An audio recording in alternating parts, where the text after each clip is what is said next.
तो बिहार की सियासी खबर पे अधिक बातचीत करने के लिए हम आगे बढ़ेंगे। हमारे साथ मेहमान भी जुड़ेंगे, लेकिन उससे पहले आपको बताते हैं कि आज का हमारा विशेष क्या है, क्योंकि इस सियासी बड़ी खबर पे हम चर्चा कर रहे हैं और वहां पे बिहार में दिग्गजों ने भरी हुंकार, चढ़ा सियासी खुमार, क्योंकि आज भी बड़ी संख्या में स्टार प्रचारकों का जमावड़ा बिहार में देखने को मिला। और इस खबर पर बात करने के लिए हमारे साथ में खास मेहमानों का पैनल है।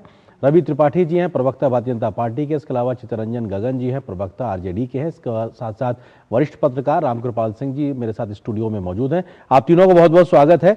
रवि त्रिपाठी जी, शुरुआत आपसे ही, क्योंकि चुनाव आयोग ने तो 14 तक का कार्यक्रम घोषित किया था, नतीजों तक का तेजस्वी जी ने घोषित कर दिया, 18 और 26 के आगे का भी। तो वो तो इतना आश्वस्त है कि सरकार बनाने जा रहे हैं, और आप लोग कह रहे हैं कि साहब आपकी सरकार बनने वाली है। देखिए, ओवर कॉन्फिडेंस में सड़क पर गाड़ी का हादसा होता है। तो ये ओवर कॉन्फिडेंस वाला बयान है तेजस्वी जी का, और उनको पता है कि सरकार उनकी नहीं बनने जा रही है। देखिए, क्लियर कट है। जमीन पे आइए, मैं जमीन पे हूँ, चूंकि चंपारण में हूँ और बिहार में हूँ और घूम भी रहा हूँ लोगों के बीच में। तो महिलाओं में जिस तरह से क्रेज है इस सरकार को लेकर, प्रधानमंत्री मोदी को लेकर, नीतीश कुमार को लेकर, वो मतलब कंपेरेबल नहीं है। मतलब कहीं से जंगल राज वाले जो लोग हैं, जो आरजेडी के लोग हैं, उस पर कहीं चर्चा का विषय नहीं है। युवाओं में अब नौकरी की बात की जा रही है, 50 लाख नौकरी दी गई है और 1 करोड़ नौकरी की बात की जा रही है। हर जिले में इंडस्ट्री खोलने की बात की जा रही है। तो तमाम सारी चीजें हुई है और तमाम सारी चीजें करने की हमारी बात है, और इस वजह से हमें लगता है कि 150 से नीचे हम लोग नहीं रहने वाले जी रवि जी, लेकिन आप जो जंगल राज का जिक्र कर रहे हैं वो आपको घेर रहे हैं कि साहब देखिए मोकामा में कैसी घटना हो गई, लगातार उसको इश्यू बनाए हुए हैं। रवि जी, मेरा सवाल आपसे ही है। क्या क्या? हाँ, आप जंगल राज का जिक्र कर रहे हैं, लेकिन वो कह रहे हैं कि साहब आपके समय में भी अपराधों का बोलबाला है, मोकामा की घटना का जिक्र कर रहे हैं वो। लेकिन कार्रवाई होती है। देखिए, हमारे समय में उनके समय में फर्क है कि यहाँ जितने भी केसेस जो इस तरह के मामले हुए हैं उस पर कार्रवाई की जाती है। सरकार 100 घंटे के अंदर में, 48 घंटे के अंदर में लोगों को पकड़ती है, उनके खिलाफ कार्रवाई होती है। यहाँ तो कार्रवाई नहीं होती थी। आप याद कीजिए, आपके सीनियर पत्रकार भी बैठे हुए बताएंगे कि चंपा विश्वास केस इसी बिहार का केस है जी। कई सालों तक उस पर कोई कार्रवाई नहीं हुई, FIR तक दर्ज नहीं होता था। शिल्पी गौतम केस इसी बिहार का केस है, बहुत फेमस केस है, बड़े बड़े केस है। यहाँ तो मुकदमा तक दर्ज नहीं होता था। शादी ब्याह में शोरूम से गाड़ियां उठा ली जाती थी, कोई पूछने वाला नहीं होता था। 6 बजे शाम के बाद लोग घर से बाहर नहीं निकल पाते थे, इसीलिए जंगल राज की संज्ञा दी गई। और जंगल राज की संज्ञा कोई बीजेपी ने नहीं दिया, कांग्रेस पार्टी किसी और पार्टी ने नहीं दिया, इसकी संज्ञा कोर्ट ने दिया। इनको ये संज्ञा दी कि यहाँ जंगल राज जैसी स्थिति है। अपहरण इतना होता था बिहार में, अपहरण का केस इतना होता था कि अपहरण फिल्म जैसी बनी। यहाँ पे अपहरण जैसी फिल्म बन गई बिहार के अपहरण की वजह से। और अपहरण का रैकेट कहां से चलता था ये भी सब नहीं, लेकिन सर आरजेडी कहती है उसके बाद 20 साल आपका शासन रहा, आपने तो काफी आगे ले गए हो, आपका रिपोर्ट कार्ड भी मांगते। मैं आता हूं आपके पास में। चित्तरंजन गगन जी हमारे साथ मौजूद। चित्तरंजन जी, आज सीधे तौर पर प्रधानमंत्री ने इस बात पर निशाना साधा कि तेजस्वी यादव अपनी तस्वीर बड़ी रखते हैं, अपने पिताजी की तस्वीर को उतना नहीं छापते। आखिर किस बात को वो छुपाना चाहते हैं कि तस्वीर नहीं दिखाते हैं? चित्तरंजन जी। देखिए, पहले भी जो भाजपा के प्रवक्ता अभी जो बोल रहे थे, पहले दो सवाल उठाए, उसका हम जवाब दे दें। जंगल राज में तो कोई राज्य सरकार के बारे में नहीं किसी ने कहा था। वो हाई कोर्ट जो है, पटना नगर निगम के बारे में उसका कमेंट था, जल जमाव के बारे में, और नगर निगम पर महापौर और उप महापौर से लेकर स्टैंडिंग काउंसिल सारे जो है सो भाजपा के नियंत्रण में था। इसलिए इस बात को जानकारी को दुरुस्त कर लें। दूसरा, जब जो उन्होंने चंपा विश्वास का मामला उठाया है तो उसको भी जानकारी दुरुस्त कर लें। चंपा विश्वास का मामला जिस दिन सामने में आया, 6 घंटा के अंदर में जो आरोपी थे उनकी गिरफ्तारी हो गई। और जब एनडीए की सरकार बनी तो एनडीए की सरकार में बाजाबता से उसे बाइज्जत बरी कर दिया गया और कहा गया, पुलिस ने कहा, एनडीए की सरकार की पुलिस ने कहा कोर्ट में कि कोई एविडेंस नहीं है और यह जो मामला है यह जो लव अफेयर्स का मामला है, इसमें जो आरोप लगाए गए हो सारे सबूत तो आपने मिटा दिए अपने सरकार के। रवि जी एक उनका तथ्य सुन लेते, फिर मैं आता हूं आपके पास में। जी चित्तरंजन जी। हाँ, तो उनका पहले मैं यह जानकारी दुरुस्त कर दूं। ठीक है, ठीक है। आज जो आरोप लगा कि क्यों पिताजी की तस्वीर नहीं छापते हैं, जी सवाल है उसका मैं जवाब दे रहा हूं। जी, प्रधानमंत्री जी 2014 में उनका भाषण उनको याद नहीं है, 2020 में जो भाषण दिए वह उनको याद नहीं है, तो अब बोले क्या? और यह कहीं नहीं कहीं हताशा और निराशा को दर्शाता है। जब आदमी हताश और निराश हो जाता है तो ऐसे शब्दों का, ऐसे भाषा का प्रयोग करता है। अब आज तक देश के इतिहास में किसी प्रधानमंत्री ने ऐसे शब्दों का इस्तेमाल नहीं चितरंजन किया जी, होगा। सवाल ये है ऐसी कि भाषा अगर का अगर इस्तेमाल आप नहीं लोग किया सामाजिक, होगा। चितरंजन जी सवाल ये है कि अगर आप लोग सामाजिक न्याय के दौर के तौर पे लालू जी के शासन को कहते हैं, तो क्यों नहीं उसके आधार पे आप उस बात को आप आगे रखते हैं, उसको छापिए, दिखाइए, बताइए।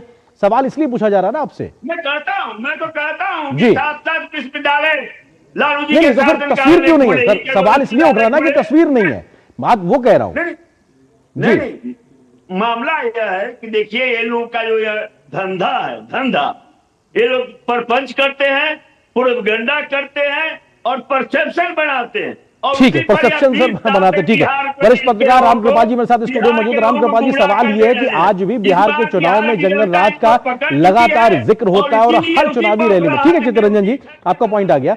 रामकृपाल जी, सवाल ये कि जंगल राज को लेकर आज भी बात होती है और वो सिरे से खारिज कर रहे हैं कि साहब, भले ही अगर कोई अपराध हुआ तो उसको उन्होंने समय रहते उसको एड्रेस किया। ये बात आरजेडी के प्रवक्ता कह रहे हैं। आपको लगता है कि जिसको लेकर देश भर में किस प्रकार की स्थितियां रही हैं लंबे समय तक, और आज भी वो मुद्दा कहीं ना कहीं महागठबंधन के गले की फांस बना हुआ है? निश्चित रूप से आनंद जी, देखिए, एक किसी भी लोकतांत्रिक समाज में दो चीज़ें कसौटी होती है, एक नैतिक और एक होती है कानूनी। जब तक कानून अपना फैसला नहीं सुनाता है तब तक आप पक्ष या विपक्ष में बोल सकते हैं। यानी किसी पर अगर आरोप लगा हुआ है तो आप उसको, कोई डिफेंड कर सकता है, कोई उस पर आरोप लगा सकता है, वो सारी बातें होती हैं।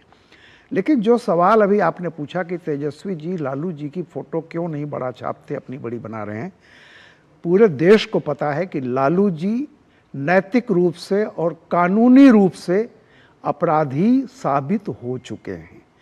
और जो व्यक्ति लोकतांत्रिक व्यवस्था में सजा याफ्ता है उसको आप कम से कम, सुन लीजिए, कम से कम आप उसको आधार बना करके उसका बड़ा फोटो या कुछ भी करके उसको लीड करके आप, मुझे लगता है कि कोई सहानुभूति, कोई विक्टिम कार्ड आप नहीं खेल सकते हैं। एक बात तो उनको पता है कम से कम इस मुद्दे पर लालू जी के। और दूसरी तरफ मैं क्यों ले कह रहा हूं, अब तो सिर्फ 11 दिन है, सब लोग दावा कर सकते हैं कि हम ही आ रहे हैं, कोई कह दे कि 18 तारीख को शपथ लेंगे, फलाना होगा, ठीक है, अच्छी बात है, हो सकता है ऐसा हो जाए, मैं ये नहीं कहता। लेकिन आज की सूरत, आज जिस तरह से ओवैसी को, जिस तरह से उनको एक्सट्रीमिस्ट, यानी जिस तरह से उनका जो शब्द एक्सट्रीमिस्ट कहा गया है जी, ये बहुत ही, मुझे लगता है कि ये कोई मैच्योर मामला नहीं था। कारण ये है कि वही ओवैसी जी ऑपरेशन सिंदूर के बाद जिस तरह से जाकर के उन्होंने दुनिया में भारत को डिफेंड किया और जिस तरह से आतंकवादियों की निंदा की और सारी चीजें की, वो एक अलग मुद्दा है राजनीतिक, वो अपनी पार्टी के लिए कर रहे हैं कोई भी जी। लेकिन हड़बड़ाहट में जो चीजें निकल रही हैं, जिसका बारे में आरजेडी के लोग कह रहे हैं, हो सकता हो, लेकिन ये मत भूलिए कि व्यक्तिगत रूप से हमले जिस तरह से किए गए हैं, अभी कुछ दिन पहले ही एक बड़े नेता ने इंडिया अलायंस के कहा, कम से कम हमारे यहां किसी को टुकार के नहीं बोलते हैं, मोदी नाचेगा वोट के लिए। ये भाषा मैं नहीं समझता कि कॉन्फिडेंस की भाषा थी। ये कहीं ना कहीं बिहार में एक तरफ नीतीश कुमार हैं, बगल में मोदी जी हैं जी। दूसरी तरफ तेजस्वी हैं और बगल में लालू जी हैं।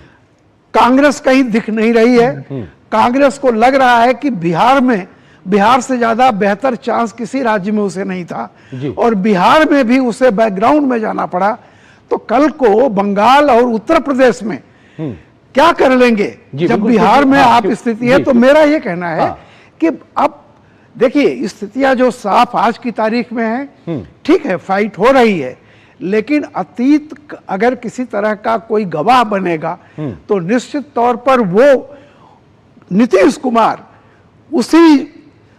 कुमार और लालू दोनों ही इमरजेंसी से निकले हुए थे, दोनों जेल में थे।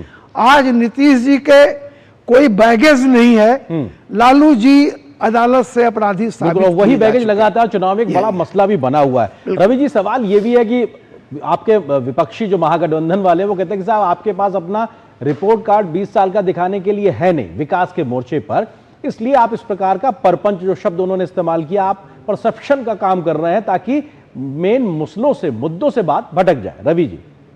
नहीं देखिए, आप जानते हैं जो मैं चाह रहा था कि परसेप्शन पे आया जाए, परसेप्शन बनता है, उसको कोई बनाता नहीं जबरदस्ती। प्रोपेगेंडा आप कर सकते हैं, प्रोपेगेंडा जो आरजेडी के लोग करते हैं चाहे बाकी लोग करते हैं, लेकिन परसेप्शन आपके काम से बनता है। और परसेप्शन ये बना हुआ है कि आरजेडी की सरकार के दौरान जंगल राज बिहार में हुआ और उस परसेप्शन से निकल नहीं पाएंगे। वो परछाई है, जहां जहां जाएंगे उसका पीछा करेंगे। इसी वजह से तेजस्वी जी अपने पिताजी की फोटो नहीं लगा पा रहे। तो परसेप्शन बड़ा काम करता है और ये परसेप्शन है बिहार में कि जंगल राज इन्हीं की सरकार के दौरान हुआ। उसी दौरान अपराध होता था, अपहरण होता था, अपहरण भी मुख्यमंत्री कार्यालय से उसको हैंडल किया जाता था और उसको कोई नहीं रोकता था। चारा घोटाला हुआ, अलकतरा घोटाला हुआ, तमाम घोटाले हुए, जमीन नौकरी के बदले में जमीन ली गई।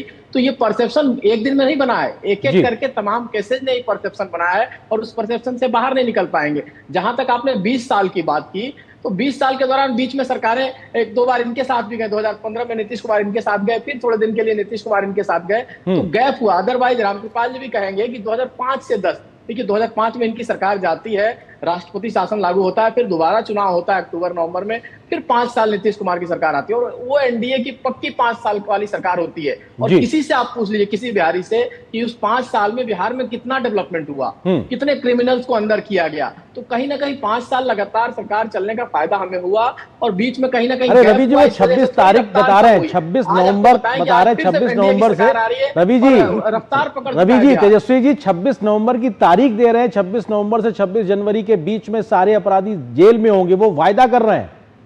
कोई भरोसा करेगा? यही मैंने कहा, ये भी एक परसेप्शन है कि कोई भरोसा ही नहीं करेगा कि ठीक है चितरंजन जी, आपके वायदे पे भरोसा नहीं, आप पे आरोप लग रहा है कि आप तमाम वायदे कर रहे हैं लेकिन भरोसा नहीं है। और आज भी एनडीए की ओर से लगातार किस प्रकार से घुसपैठियों के समर्थन को लेकर तुष्टीकरण के आरोप की राजनीति के आरोप भी आप पे लगते रहे। चितरंजन जी। सरकार है, मैं काफी उनका सम्मान करता हूं, लेकिन एक बात जो उन्होंने कहा, सवाल यह है कि जो इस देश की न्यायिक प्रक्रिया है, जब तक वह सुप्रीम कोर्ट से फाइनली कन्विक्टेड नहीं हो जाता है तब तक जो है सो आप यह नहीं कह सकते हैं कि वह जो है सो दोषी है। लेकिन एक चीज मैं कह रहा हूं कि ठीक है, 2015 में 2020 में दो बार दो विधानसभा के चुनाव हुए और उसमें यही कथा, यही कहानी चलता रहा। लेकिन बिहार की जनता इस राष्ट्रीय जनता दल को बिहार के सबसे बड़ी पार्टी बनाई, इसलिए कि आपके परसेप्शन को बिहार की जनता एक्सेप्ट नहीं करती है। वह जानती है कि यह जो सो परपंच और प्रोपेगेंडा करके उनके पास साधन है, मीडिया है, कई तरह के साधन है। तो इसमें महारत हासिल है, इसमें महारत हासिल है। इसीलिए कोई अभी जैसे कि नीतीश जी की चर्चा हुई, यह सवाल अभी भाजपा के साथी कर रहे थे कि जमीन लेकर जो है सो नौकरी दिया गया। किसी ने यह सवाल नहीं किया कि एक मैगजीन में निकला है कि आदरणीय ललन सिंह जी ने एक बहुत बड़ा आलिशान कोठी नीतीश जी के लड़के के नाम से दिया है और उसके बाद वे केंद्र में मंत्री बने। कोई सवाल नहीं उठा रहा है जी। एक प्रतिष्ठित मैगजीन में छपा है, सोशल मीडिया पर चल रहा है। तो सर जाइए आप लोग कोर्ट, आपको तो बड़ा बेहतर मौका मिल जाएगा सर, इन सब चीजों को कोर्ट में ले जाइए, कानून के जग में आएगा तो बेहतर तरीके से आपको उसके नतीजे राजनीतिक लाभ भी मिल सकता है। रामकृपाल जी, आपको लगता है कि इस आरोप ठीक है चितरंजन जी, एक मिनट देना बहुत आसान है, लेकिन कोर्ट का कितना सम्मान यह सरकार करती है। सर कोर्ट का सम्मान तो पूरा देश करता है सर, कोर्ट का सम्मान पूरा देश करता है सर। कोर्ट से निकली हुई बात को हम आप सब लोग बाध्यकारी तौर पे मानते हैं सर, ये तो पूरे देश का ढांचागत व्यवस्था है। हमारा सवाल ये है कि घुसपैठ के मसले को लेकर भी लगातार बात हो रही है, राष्ट्रीय एकता से जुड़े भी मसले को लेकर भी लगातार बात हो रही है और आज भी खासतौर से सीमांचल के इलाके में इस मुद्दे ने एक तरीके से अपनी मौजूदगी दर्ज कराई है। रामकृपाल जी। बिल्कुल सही है। देखिए ये तो है कि घुसपैठ किसी भी देश के हमारी जो बहुसंख्यक आबादी है, इवन अल्पसंख्यक भी ये पसंद नहीं करते हैं। जो भारत का मुसलमान होगा वो भी ये पसंद नहीं करता है कि कोई घुस के आए और उसका, जैसा मोदी जी कह रहे थे, राशन पानी खाए, उस पर भी एक बर्डन होता है। दूसरी बात मैं कह रहा हूं कि देखिए, आज जिस तरह से ओवैसी पर हमला किया गया है वो साफ दर्शाता है कि विपक्ष जो है वो मुसलमानों के प्रति कोई उसका प्रेम नहीं है, उसका सारा प्रेम उसके वोट से है। वरना आप बताइए, अगर ओवैसी जी अतिवादी हैं और उनको एक तरह से टेररिस्ट की संज्ञा दी गई है, तो आप बताइए कि शहाबुद्दीन और तस्लीमुद्दीन ये क्या नरमपंथी और सेकुलर हुआ करते थे एक जमाने में। तो ये जो चीजें हैं, मेरा ये कहना है कि देखिए, राजनीति में सब बहुत सारी चीजें चलती हैं जी, तमाम चीजें होती हैं, आगे क्या आता है। लेकिन एक बात जो अभी उन्होंने कहा कि नीतीश के बेटे का नाम लिया, मैं एक चीज कह रहा हूं, एक आप आरोप लगा रहे हैं, दूसरी तरफ कुछ चीजें अपने आप सिद्ध हो चुकी हैं। तेजस्वी, नहीं सुनिए, चित्रंजन जी सुन लीजिए प्लीज, आपकी बात हो गई। मेरे एक वाक्य सुन लीजिए, मैं हाँ। किसी के बीच में नहीं बोला। जी। तेजस्वी जी ने जो अपना नामांकन भरा है उसमें जो उन्होंने लिखा है कि उनके पास करीब 9 करोड़ की संपत्ति है। तेज प्रताप ने जो भरा है वो करीब 3 करोड़ के आसपास का। ठीक है रामगोपाल जी। अब आप बताइए कि दोनों लालू जी के दोनों बेटों ने 12 करोड़ घोषित किया है। आप बताइए इस देश में कितने लोग हैं जो इस उम्र में 12 करोड़ के, जिनके 2 बेटों की है। और नीतीश कुमार के बारे में अगर कोई चीज हो तो आप बता दीजिए, अभी तो आप आरोप लगा रहे हैं, यहां तो सिद्ध हो चुका है। बिल्कुल, कम से कम बिहार की जनता की इतना ही नहीं, जी जी, ऑलरेडी जो दिल्ली के कोर्ट में तेजस्वी जी का चार्जशीटेड है, तो जो आदमी कह रहा है कि हम सबको जेल में डाल देंगे, उस पर भी चार्ज फ्रेम हो चुके हैं।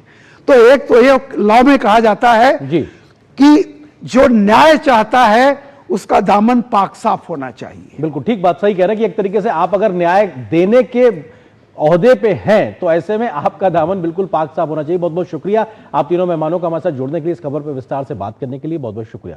और यहाँ पर एक छोटे से ब्रेक के लिए रुकते हैं, ब्रेक के उस पार जब वापस आएंगे तब हम महत्वपूर्ण और